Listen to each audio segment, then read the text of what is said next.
evening and welcome to NTD News. I'm Stephanie Cox. Here are today's top stories. The former top leader of the Proud Boys and 4 other members have been charged with seditious conspiracy. They're accused of participating in a coordinated attack on the U.S. Capitol. The White House today says the planned deployment of U.S. solar modules is in jeopardy because of short supply. To make up for the shortfall, the Biden administration is waiving tariffs on solar products from Southeast Asia for at least 2 years, regardless of whether they're made with forced labor. We have the details. A newly created Latino media company just landed a $60 million deal for 18 Spanish radio stations. Some critics say the new company will dilute conservative content. A Texas lawmaker vows to introduce legislation banning drag shows in the presence of children. This after a drag show for kids was held in a gay bar over the weekend, sparking outrage. Young children gave money to the scantily clad male dancers and were encouraged to participate. At least 50 people were killed when gunmen opened fire on people attending a church service in Nigeria. One churchgoer shares the story of how he was shot in the leg while trying to save his kids.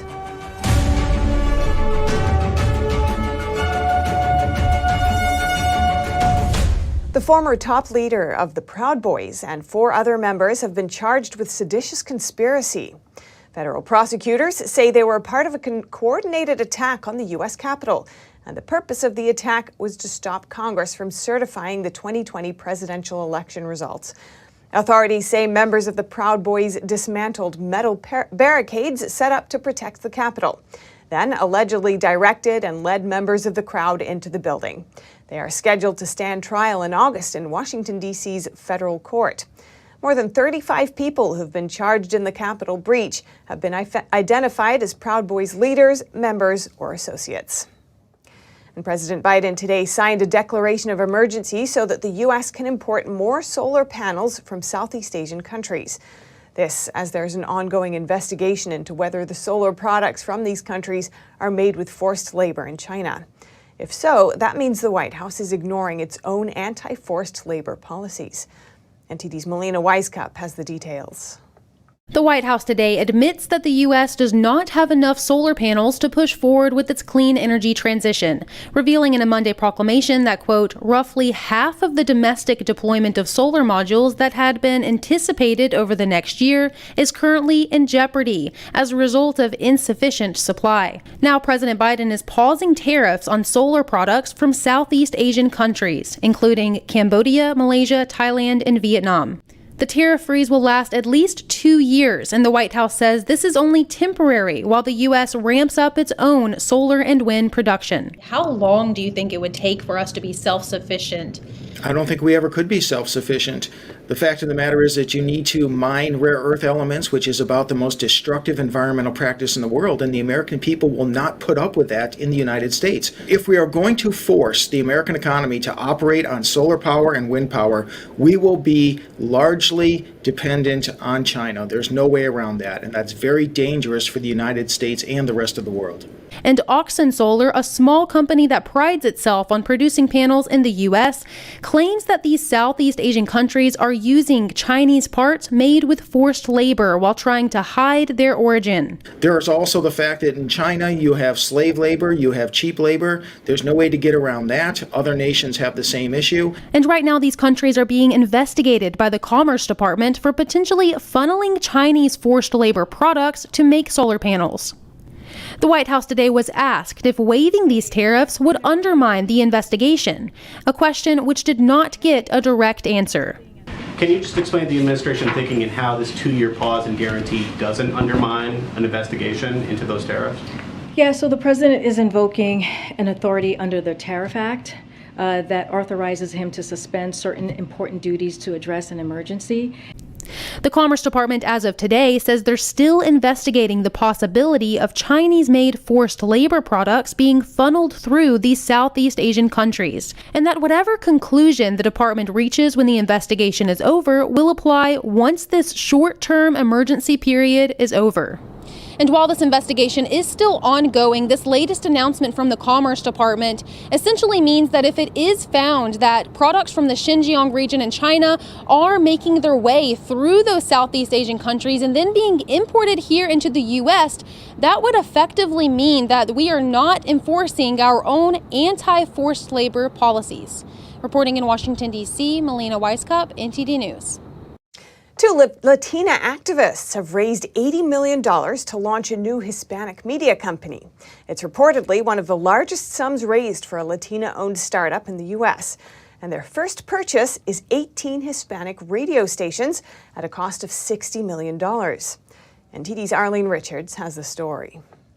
The world's leader in Spanish-language media, Televisa Univision, just made a $60 million sale to a brand new startup media company called Latino Media Network. The sale, 18 Spanish-language radio stations across 10 markets, including Los Angeles, New York, and Miami. The new company is backed by heavy hitters such as businessman George Soros, whose financial company is leading the investment, and others like Hollywood actress Eva Longoria. The company's owners, Stephanie Valencia and Jess Morales-Raqueto, both worked for President Barack Obama's election campaign. Valencia also worked for the Obama administration, and Raqueto campaigned for Hillary Clinton. Raqueto told Axios that the company is serious about free speech and free expression rather than having a political bent. But Rich Valdez, a conservative radio and podcast host, says he thinks the purchase is about politics. They bought a combination of different stations in different formats, one of which is a conservative talk radio station in Spanish that's focused on the anti-communist movement for a really long time. So I would say they in particular bought that station. What they would say is to manage misinformation, but really is to be the purveyors of misinformation. Valencia said in the press release, through the unique combination of creative content and new and existing media platforms to serve our community, we can embrace cultural pride and collectively empower Latinos. And Valdez thinks talk radio tends to be more successful when it's conservative. Radio is not innate in a way where just because they buy it, the listeners are going to listen anyway. That's not necessarily the case. So I think that station in particular, they're buying simply to see it be destroyed. They're going to dilute the content, they're going to dilute the messaging strategy that's always been there, and they're going to probably infiltrate it with a lot of leftist ideas, pro-collectivist ideas, the type of stuff that we see in the mainstream media in the English side. And that's ultimately going to cost them that station. NTD reached out to Latino Media Network for comment, but did not hear back before airtime. Arlene Richards, NTD News, New York. A large caravan made up of at least 6,000 migrants is heading toward the U.S.-Mexico border. They started from southern Mexico earlier today, and it could be one of the largest migrant caravans in the region in recent years. Many of the migrants are from Venezuela. And now to protections for kids in the U.S. Calls are growing to outlaw drag shows for children. This after a drag performance for kids was held at a gay nightclub in Texas on Saturday. The event is part of a growing trend of drag events promoted to children. NTD's Grace Coulter has the details. A drag show for children held at a gay club in Dallas, Texas over the weekend is drawing outrage and calls for action. The show, titled Drag the Kids to Pride, featured men scantily dressed in drag, dancing provocatively beneath a neon sign with an obscene message. So not a single one of them will talk to us. Independent journalist Taylor Hansen attended the event. He took videos showing young children tipping the dancers and even being invited on stage to participate in the show. If you think you can do it, if you think you can walk the runway with the girls, who wants to be a diva for the day? Children were each paired with a drag queen and told to walk the runway and pose. Pose. Yeah. Come on back. After seeing videos of the performance posted online, Texas State Representative Brian Slayton announced that he plans to file a bill to ban drag shows in the presence of children. Slayton wrote in a press release Monday, "The events of this past weekend were horrifying and show a disturbing trend in which perverted adults are obsessed with sexualizing young children." He added that lawmakers have a responsibility to protect the children in their state from sexualization. And Slayton isn't the only one to propose such legislation in response to the drag show. Michigan gubernatorial candidate Tudor Dixon, a Republican, wrote on Twitter, "As governor, I will sign a bill that creates severe criminal penalties for adults who involve children in drag shows. This type of behavior is criminal child sexually abusive activity." Several prominent conservatives over the weekend also called for making it illegal to host or participate in drag shows for children. The show also faced pushback on the day of the event. Dozens of protesters gathered outside the Mr. Gay Club. The protest was organized by a group called Protect Texas Kids. Grace Coulter, NTD News. And we'll keep you updated on further developments in that news. And in Nigeria, armed gunmen opened fire on people attending a church service yesterday, killing at least 50 people. One churchgoer explained how he was shot in the leg while trying to save his kids. Please note that some of the following footage may be disturbing to some viewers. NTD's Jason Perry has the story. Spilled blood covered the floors of St. Francis Catholic Church in Owo and southwestern Nigeria. Church officials and witnesses said gunmen opened fire on worshipers who were inside the church, while other gunmen waited outside to kill those who tried to flee. Explosive devices were also detonated at the church during the attack. Although state police could not confirm the exact number of casualties, at least 50 people were killed, including many children. That's according to a Nigerian lawmaker who also said the gunmen drove in on motorcycles. Some churchgoers who were able to escape shared their stories. I begin to scrape. So till I get to the back of a toilet, it's from that place I see wood in the wall. So I put one of my leg there. Then I fall over to the other side. That is how I escape. Another gentleman quickly hid his children under the seats. I entered, they started firing everywhere.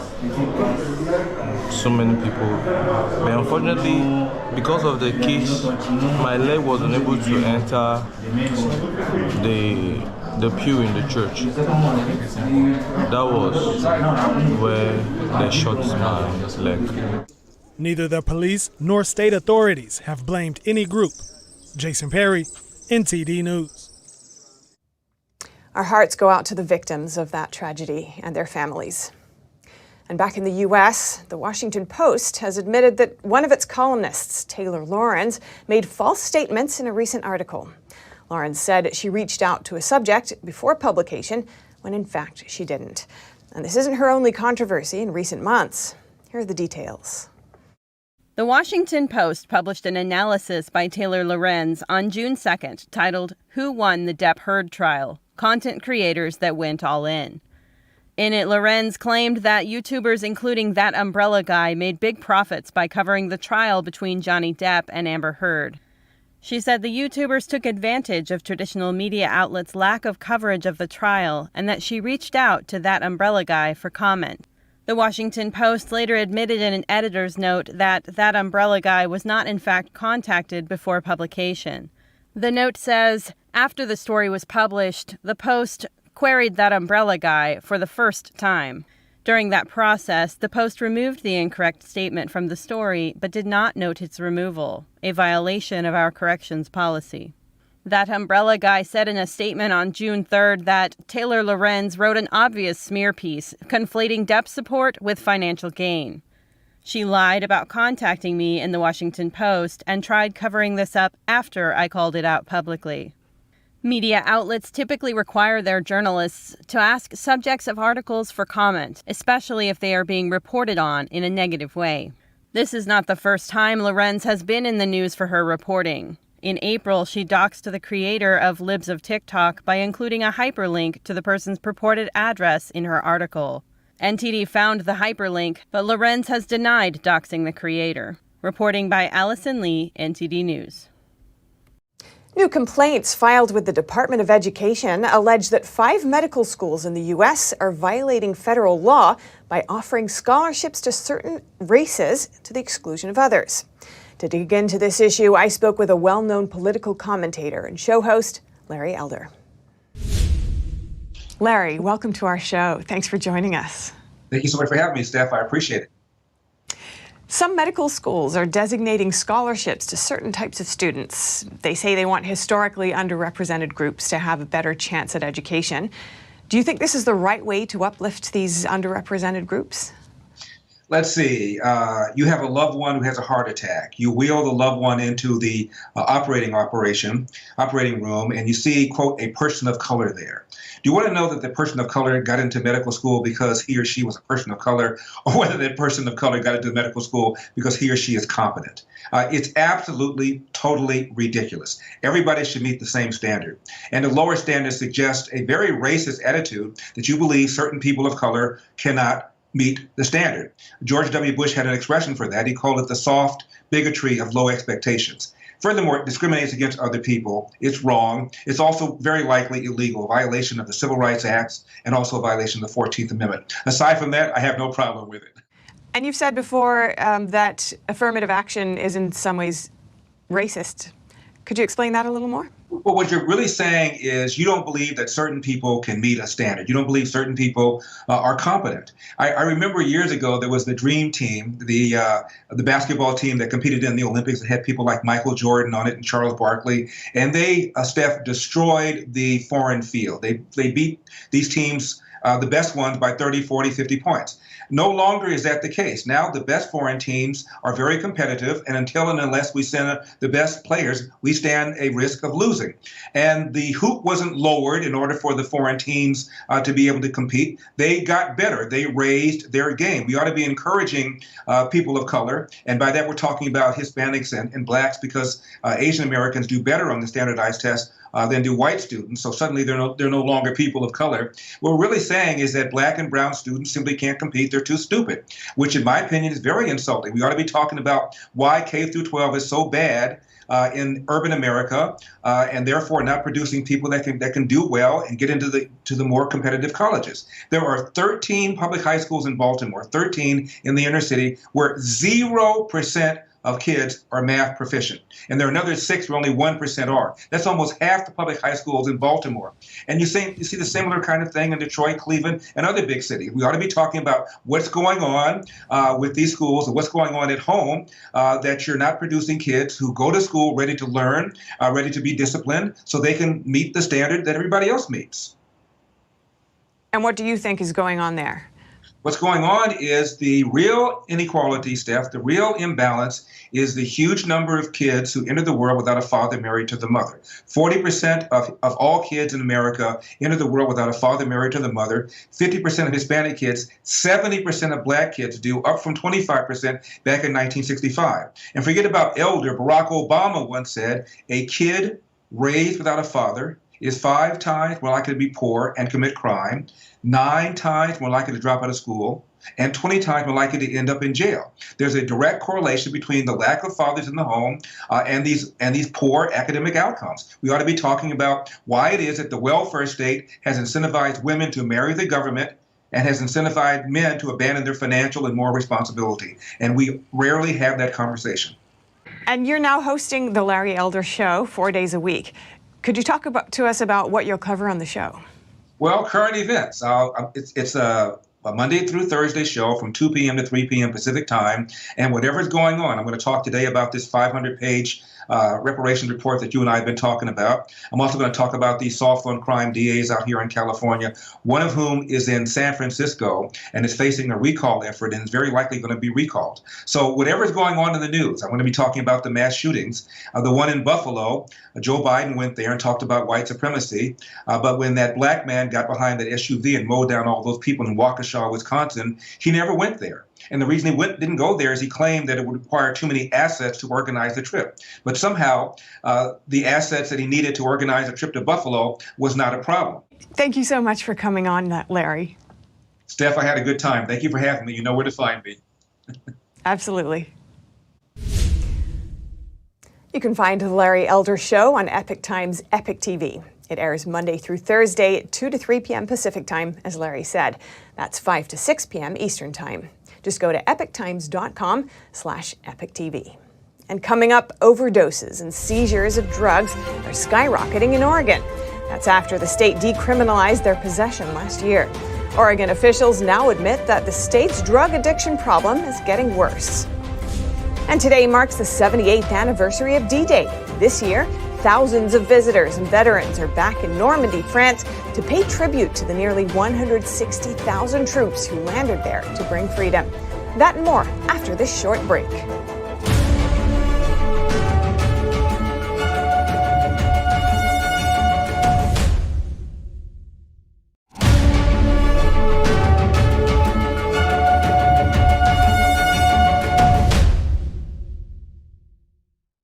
Officials in Oregon are admitting that the problem with drug addiction has gotten worse after the state decriminalized drugs in early 2021.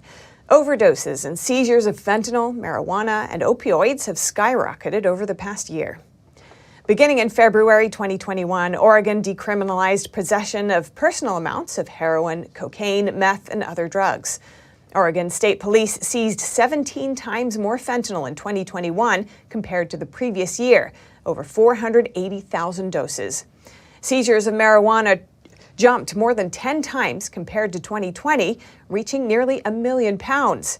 Oregon Secretary of State Shemia Fagan told a State House committee earlier this month that in many communities in Oregon, we've seen the problem with drug addiction get worse.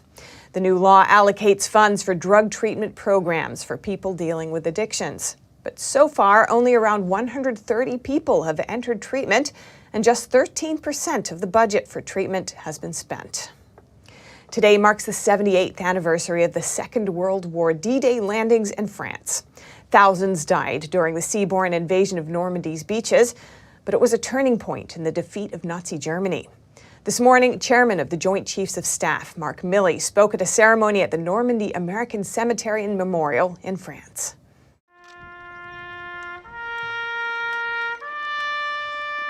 Here at the beaches of Normandy 78 years ago, ordinary people from all walks of life came together to serve the cause of liberty. Early in the morning, on 6 June, as the German defenders on these bluffs looked out to sea, they bore witness to the first plumes of black smoke as 700 Allied ships disembarked 137 Allied soldiers from several different countries that would storm the beaches of Normandy and relentlessly turn back the Nazi tide. It has been almost 8 decades since the defeat of Nazi Germany and Imperial Japan and Fascist Italy. But we are again seeing death and destruction on the European continent.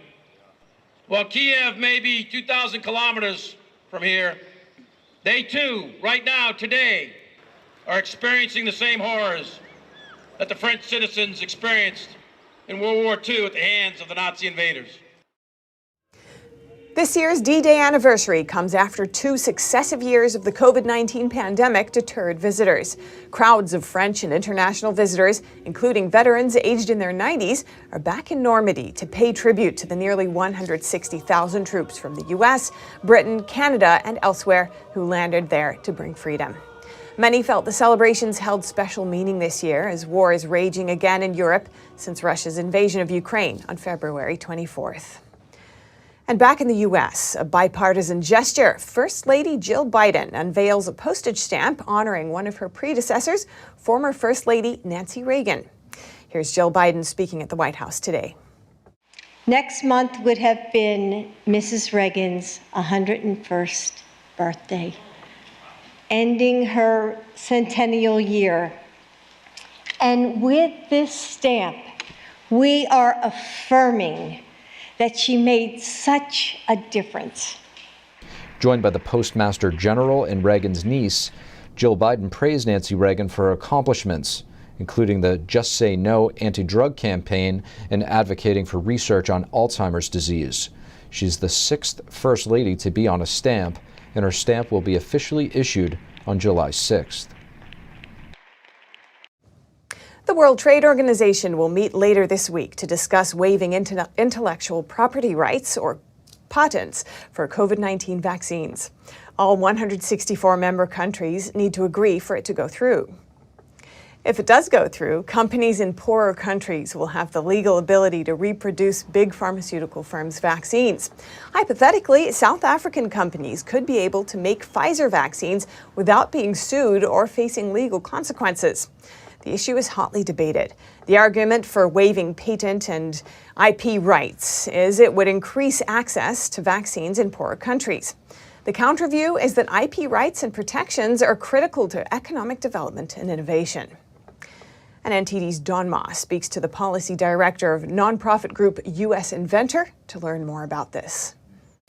Josh, great to have you. So in your opinion, should we waive IP rights for vaccines? Well, by we, I think you're referring to the United States, or you may be referring to the WTO. And I don't think either one should waive IP rights for any inventions. Why do you say that? Well, so IP rights are forward-looking. So patents in particular are incentive for researchers and inventors and universities and corporations to invest capital in exploring new areas that are high risk. And so if you have a property right, which is what a patent is, as a reward for that, then that incentivizes further research and development and investment in finding better treatments, better cures, better vaccines. Patents properly implemented are actually a huge incentive to new discoveries and innovations. And so we don't want to take away the incentive for innovations. Yes, I hear what you're saying. Though the WHO argues that, sure, IP rights protect business self-interest, but there's a bigger self-interest. Vaccines can be produced globally and the world can open up and go back to normal. What do you think about that?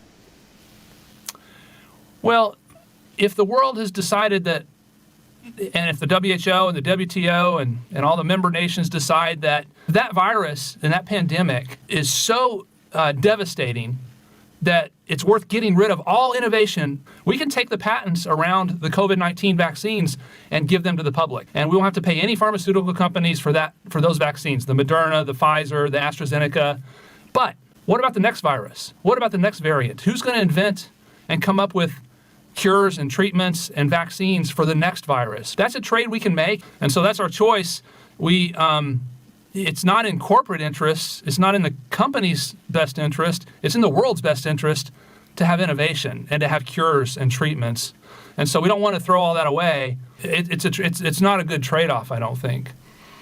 Okay, so correct me if I'm wrong, but you think the argument about public health versus corporate profit, this isn't a very sound argument? Yeah, that's a false dichotomy. It's both. It should be both. The companies that innovate should be rewarded with being able to market their commercial solutions, and the world should be able to benefit from having a cure or a vaccine that never existed before, and wouldn't have existed. There's no one investing in it if there's no way to profit from it. Do you think the WTO is tackling the real problem? What do you think the problem is, and what's the solution? Yeah. Well, so the proposal is a bad proposal because they're proposing to get rid of innovation. So the next virus, the next problem, the next challenge, the proposal is to destroy the incentive for private research and development on new cures and vaccines and treatments. That's the proposal, is to get rid of innovation. It is very short-sighted. It says we want to consume all of our technology that exists in the world in 2022, and we don't want any new technology in 2023 or in the decade ahead. And so we want to keep focused on the long term and principles of promoting innovation by providing property rights to those who go out and are successful at creating new technologies and cures. Josh Malone, Policy Director at U.S. Inventor, thank you for coming on. Thank you. And if you have any news tips or feedback for the show, you can email us at eveningnews@ntd.com. And coming up, San Francisco police flew across the Pacific to make an arrest in Taiwan. What was the suspected crime that took them all the way across the ocean? Rafael Nadal now has 2 more Grand Slam titles than anyone else. NTD's Dave Martin breaks down where his resume stands among the all-time greats. That and more coming up.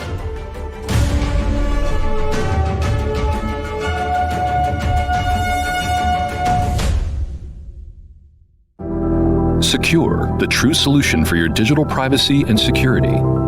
Secure is a private and secure messaging and email solution hosted in Switzerland, using military-grade encryption and Swiss privacy laws, giving you true privacy.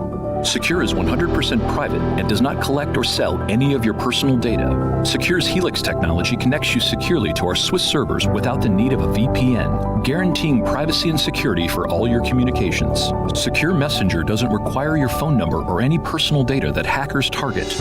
Chat by Invites allows you to chat privately and securely with anyone outside of your secure network without the need for others to download Secure. Secure Send offers you a private and secure way to email anyone outside of Secure. You won't find this level of privacy or security on any other email or instant messaging application. Visit secure.com. Regain and protect your privacy today.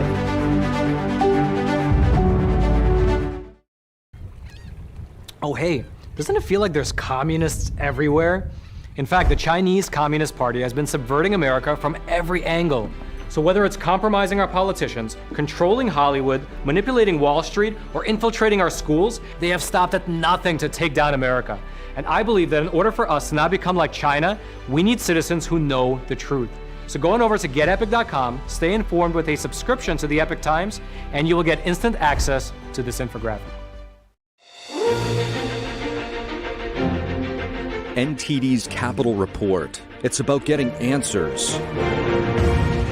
Cutting through the fog of politics. It's about your questions and our chances to ask. What is the net impact of the American Congressman Graves? Thank you for joining us. We're speaking to those in power to find out what does this mean for the people. We're here so you are in the know.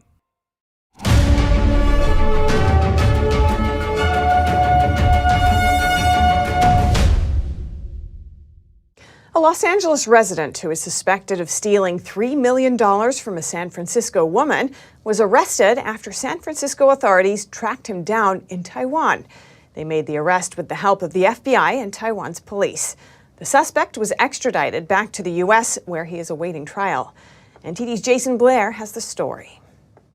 A fugitive burglary suspect who stole almost $3 million from a woman in San Francisco was detained in Taiwan and brought back to the U.S. by the San Francisco Police Department. SFPD, with the help of multiple law enforcement agencies, identified and tracked down LA resident Zhang Tianzhu, who fled to Taiwan shortly after the crime. According to the police, Zhang broke into the unidentified victim's home on March 16th. He then allegedly physically restrained the victim with duct tape and threatened her with a knife. The suspect didn't speak but wrote on an electronic tablet demanding money and threatening further harm if she did not cooperate. The victim complied and Zhang was able to transfer almost $3 million into his crypto account. Zhang has been booked on felony burglary, felony kidnapping for robbery, and felony terrorist threats. Jason Blair, NTD News, San Francisco. In a turn of events, Elon Musk is threatening to kill the Twitter deal. His legal team is accusing Twitter of hiding data regarding spam and fake accounts. Twitter has given him the testing methodologies it uses to find these fake accounts, but Musk believes their methodologies are inadequate. He wants to do his own analysis, which requires the data on spam and fake accounts. So whether or not Musk will actually own Twitter at this point, who knows? California's cherry season is in full swing. After a 2-year hiatus, one city brought back its annual cherry festival celebration with a cherry parade over the weekend. The cherry parade returned to the city of San Leandro, California. The city also celebrated its 150th birthday. I was actually a little girl when we did the 100th.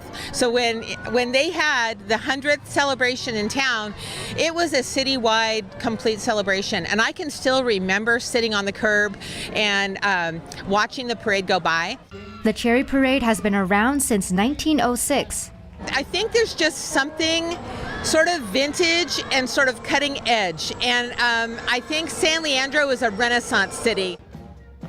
This year, there were over 50 entries, led by the San Leandro High School Marching Band.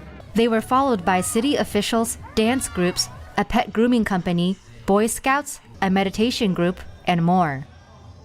After this pandemic and so much going on for all of our lives, we're actually having a full year of people coming out again and enjoying each other. This community has a long history of enjoying themselves and loving their community. Following the parade were a few events, activities, and food. California's cherry season usually starts mid-May through June. Looks like a lively community event. Well, it's one thing to fly to Hawaii, but what about another mode of transportation? One man is about to go there by kayak alone. NTD's David Lamb spoke to a man that's made that daunting journey his mission. See if you can guess how many days he'll be at sea. In the coming weeks or even days, one man in the Bay Area plans to embark on a journey that he's been waiting for 4 years. Now, ever since a test run last summer, he's been preparing ever since. He says this time, all he needs is good weather. Cyril Deramo is French-born and currently lives in the Bay Area. He's made it his mission to solo kayak from San Francisco to Honolulu. Here's what I need to do. I need 3 days with no wind, so I can go off the coast as far as possible. In the summer of 2021, he made his first attempt. He said it was a learning experience to test the waters. Maybe, if I do 30 miles per day, that's 90 miles off the coast. And then I'm far enough so that the wind will not bring me back, okay? But the wind started to pick up, and more and more and more. Deramo said it got to the point where it got dangerous for his life. So he and his on-land team called in for a rescue back to shore. But this was surely not the end of his journey. Obviously, it's a struggle. For 70 days, it's going to be hard. But when you make it, you pass your own boundaries, and then you're so proud of yourself. You're like, wow, it's fantastic. That's why I want to do it again. To give a feeling of how far Hawaii is, flights from San Francisco to both Honolulu and New York take about the same amount of time. What is a 5.5-hour flight time will take him over 2 months of paddling. He previously earned the Guinness World Record from Monterey to Hawaii, but with a team of 4 on a rowing boat. They finished in 39 days. But for solo kayaking, he said there were only 6 other people that have done it before. Deramo started kayaking at the age of 32. It's the things he sees while out at sea that makes it worth it. There's something about being in the middle of the ocean where you don't see land for 2 months, where you're connected with nature. Like, imagine if you have to go away for 2 months, there's no email, there's no internet, there's no phone, there's nothing, just you in the moment. Deramo's game plan is to kayak 30 miles by day and an additional 10 miles by night as the waves push him while he sleeps. So I have to mix the training. So for me, I do yoga, I run, I do biking, kayaking. I mix all the training. Maybe one day I will do 2 hours of yoga in the morning, 2 hours of running in the afternoon. Out in the ocean, he may be paddling for 10 to 12 hours a day. So it's really light, and it's like this, so right and left, right and left. Deramo has on-land support to communicate with each day for statistics and weather stats. I do this adventure because that's my passion, to be on the water, and I follow my dreams. And not everybody has to follow like me, but if you want to climb a mountain, if you want to live overseas, you want to learn a language, you have to do it, because the energy that you have when you follow your passion makes you do everything. He says he doesn't mind the struggle, as his eyes are set on reaching paradise at the end of the journey. Aloha! David Lamb, NTD News, California. An impressive feat. And now for more sports news, here's NTD's Dave Martin with today's top stories. Rafael Nadal's straight sets win yesterday at the French Open final marked his 14th title at Roland Garros and 22nd Grand Slam championship overall, both record-extending achievements.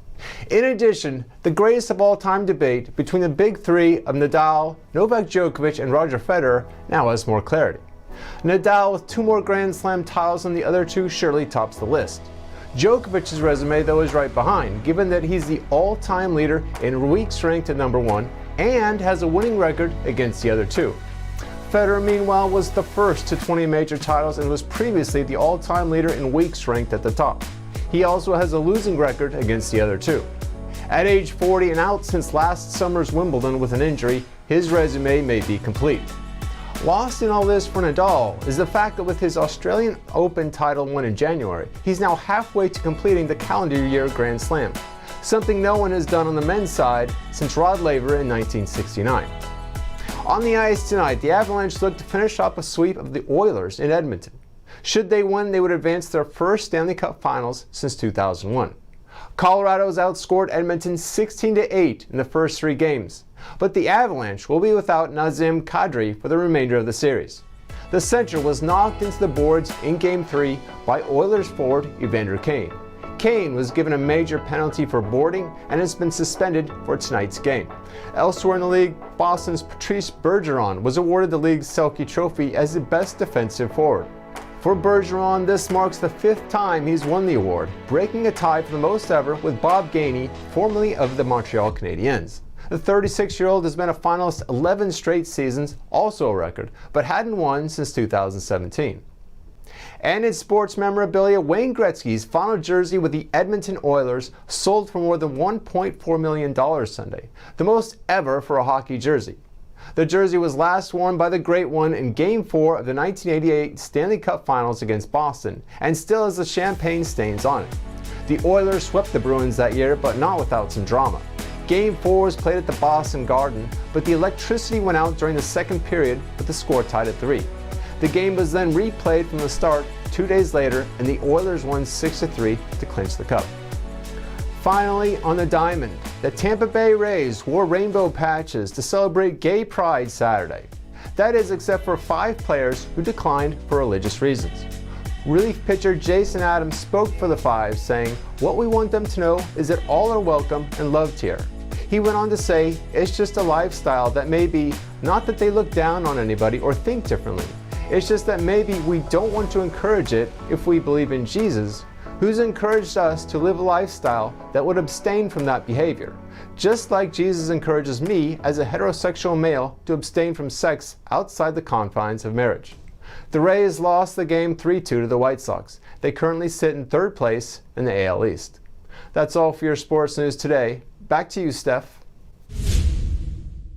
Thanks, Dave. And coming up, Top Gun Maverick is the latest example of Hollywood staying clear of the Chinese market while still making a profit. What's at stake?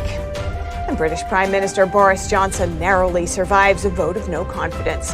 Members of his party voted to keep him in office. We'll have the details for you in just a moment here on NTD News.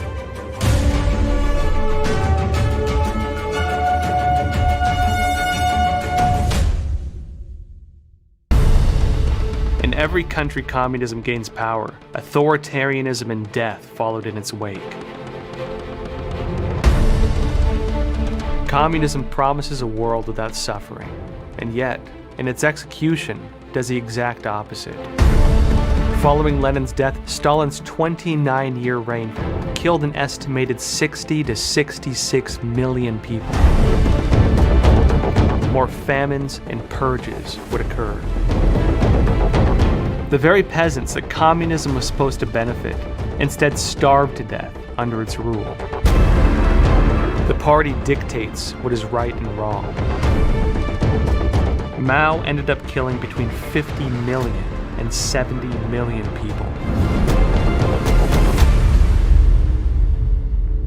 As an investigative journalist, I want to understand why.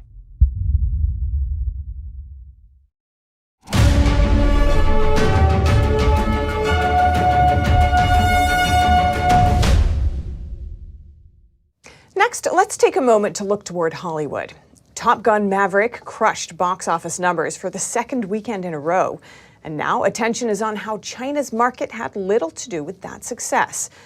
So lately, big in the headlines is Top Gun and the success it's having, including not being in the China market. So how significant is that? And I think if you backtrack and just look at what the movie is about, which is about American exceptionalism and sort of this military that is world class, best in the world, and sort of the policeman of the world in a lot of ways, you could see that just the narrative of it, the thematics of it, might not be exactly palatable for the Chinese Communist Party to begin with.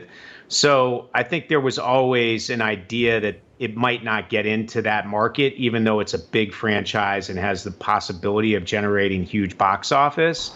So that was when Paramount made a very good decision if they're thinking about business in China, and they brought in Tencent as a financier. But when Tencent actually saw a cut of the movie and saw the trailer for that movie, they saw the Taiwanese flag on the actual jacket, the flight jacket of Tom Cruise's character, and saw the Japanese flag there too. And they felt like that was a little bit too sensitive in order to try to get that movie approved by censors in China. So they requested Paramount to take it off. Now, Paramount took it off for the trailer, but a lot of people noticed it being taken off for the trailer. So it created a geopolitical controversy around the world, and particularly in the United States. And I think ultimately, Tom Cruise and the filmmakers involved and the studio Paramount said enough is enough. This movie doesn't stand a great chance of getting in the market, number one. Number two is a lot of the movies from Hollywood that had been getting into the market hadn't been making all that much. And number three is, hey, we're American. We should protect free speech rights and the freedom of creativity rights of our filmmakers, and to edit something like that for the world because China is demanding it just doesn't seem right. So they put those flags back in, and of course now China's not happy about it, but I would say the rest of the world is pretty happy about it, to the tune of $300 million worldwide, and that doesn't include a single dollar coming from China. But what do you see kind of changing? Besides the American theme, was maybe COVID playing in? Would there be even a profit from China? Well, I think if you look at the returns of a lot of Hollywood movies 5 years ago versus the returns of movies during COVID and during that post-COVID period when theaters were back open sort of last summer, the returns were nowhere near what they used to be. So that risk-reward calculus of dealing with the aggravation of placating censors, placating the Chinese government in sort of the effort of generating as much box office as possible in China, that risk-reward calculus just didn't make sense anymore. So the aggravation, if you look at movies like Mulan, or you look at Chloe Zhao involved with the Eternals, or Shang-Chi, which had Chinese thematics in it, there's lots of movies that had been sort of going overboard in regards to placating the Chinese government, yet they simply weren't getting in the market or just weren't generating great box office returns. So I think now you look at studios going, well, wait a minute, is this all worth it anymore? So I like to say that doing the right thing and capitalism can actually coexist, and we need more people to realize that. On that note, Chris, do you see this kind of being a sustainable trend in Hollywood, not needing the China market, or is that due to the lockdowns? How do you see this playing out? I think Hollywood has found a way to monetize premium and I would call super premium content, which is studio level movies around the world in a much more efficient way. So the monetization and the efficiency to monetize has created better revenues and better profits for the studios. So quite frankly, China is not needed as much in the equation anymore. And there are actually studios now that are greenlighting films with a 0 in the China column. Interesting story from NTD China in Focus's Tiffany Meyer there. And South Korea and the United States said they fired 8 surface-to-surface missiles early on Monday. That's in response to a barrage of short-range ballistic missiles launched by North Korea on Sunday. South Korea's new president vowed to take a tougher stance against North Korea, and early Monday may have been a glimpse of that approach. South Korea and the US fired 8 surface-to-surface missiles, a joint military exercise that was in response to the barrage of missiles launched by the North just a day earlier. South Korea's military was cited by the country's Yonhap news agency as saying its actions demonstrate, quote, the capability and readiness to carry out a precision strike against North Korea. The South Korean President Yoon Suk-yeol, who took office last month, has agreed with the US to upgrade joint military drills and their combined deterrence posture. At a memorial event on Monday, he said the North posed a threat to regional and world peace. North Korea's nuclear and missile threats are getting sophisticated. It fired various ballistic missiles yesterday. North Korea's nuclear and missile programs are reaching the level that threaten not only the peace of the Korean peninsula, but also in Northeast Asia and the world. North Korea has conducted a flurry of missile launches this year, but Sunday's short-range ballistic missiles were probably its largest single test to date. Washington and Seoul officials also recently warned that Pyongyang appeared ready to resume nuclear weapons tests for the first time since 2017. Last month, the US called for more UN sanctions on North Korea, but China and Russia vetoed the suggestion. And in the UK, British Prime Minister Boris Johnson will not be forced out of office. He has survived a vote of no confidence. Johnson's fellow Conservatives voted 211 to 148 to keep him as both the head of the party and Prime Minister. 180 votes would have been required to kick him out. A group of discontented lawmakers in Johnson's party started the failed movement to remove him. Johnson has come under fire for parties thrown at the Prime Minister's residence while Britain was under lockdown due to COVID-19. The party's rules forbid another challenge to his leadership for another year. And coming up, with gas prices on the rise, one German woman finds a creative solution by switching from her car to a horse-drawn carriage for her daily commute. Stay tuned for more here on NTD News.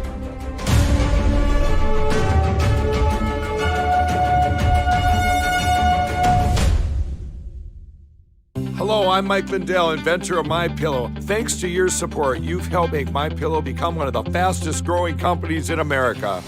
Over the last 12 years, you've helped MyPillow create thousands of jobs right here in the USA. When I got MyPillow, I'm asleep almost immediately. I stay asleep at night and I wake up more well-rested in the morning. That's why I invented MyPillow. My patented fill adjusts to your exact individual needs and helps keep your neck supported and aligned. I'm interrupting this commercial to bring you my BOGO extravaganza. For example, you get one of my Giza Dream bed sheets and you get a second set absolutely free. Or my 6-piece towel sets. Buy one set, get another one absolutely free. Or get my classic premium MyPillow and get another one absolutely free. So call the number on your screen or go to mypillow.com and use your promo code to get my buy one, get one free offers and get deep discounts on all MyPillow products.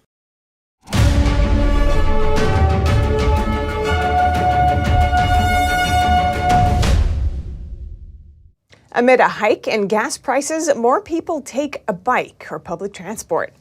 But a stud farm owner in Western Germany found the natural solution to save money. She switched from her SUV to her horse-drawn carriage to get to work. Here's NTD's Eddie Aitken with more. While politicians and businesses search for solutions to deal with petrol price hikes, citizens are coming up with their own creative ways to keep their costs down. For the stud farm owner near Frankfurt, the answer has been to change her mode of transport. So before the Ukraine war, I filled up my car 2 to 3 times a month for 80 euros. And when I filled up the first time, I think, for 140 euros, then I said to myself, wow, no, it can't go on like this. That was the deciding factor, yes. Instead of her SUV, she is now taking her horse-drawn carriage to get to work. Kirchner says she is now saving more than £200 every month. The distance from her home to the farm is a bit more than 3.5 miles. The one-way journey takes her 10 to 15 minutes by car, 35 to 40 minutes by horse, and 60 minutes when she picks up the carriage. The reaction from locals have been mixed. The kindergarten is happy, the seniors are happy, and then of course there are people when I'm on the road with the carriage, then I take part in the traffic, and the carriage is a lot slower. And of course humanity is hectic, and then some people are annoyed if they can't get past me fast enough. At her stud farm, she takes care of 10 of her own horses as well as 15 horses owned by other people.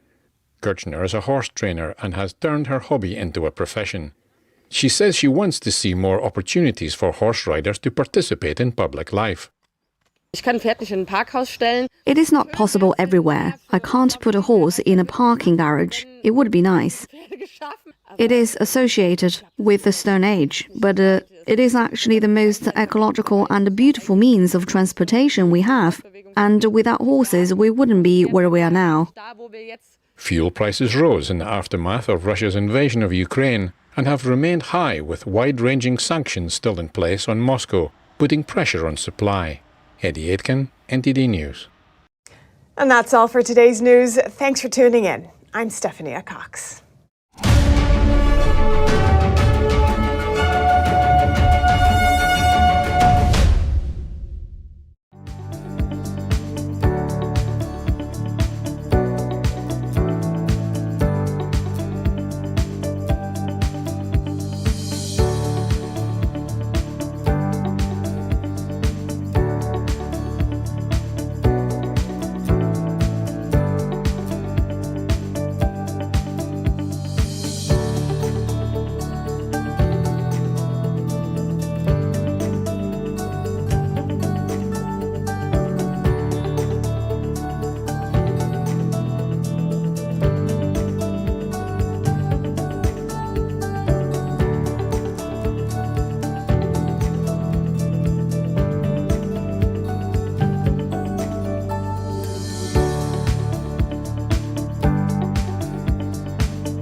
Thanks for watching us on YouTube. Did you know YouTube only keeps selective videos on its platform? So if you want to make sure you get the full picture, just subscribe to our newsletter.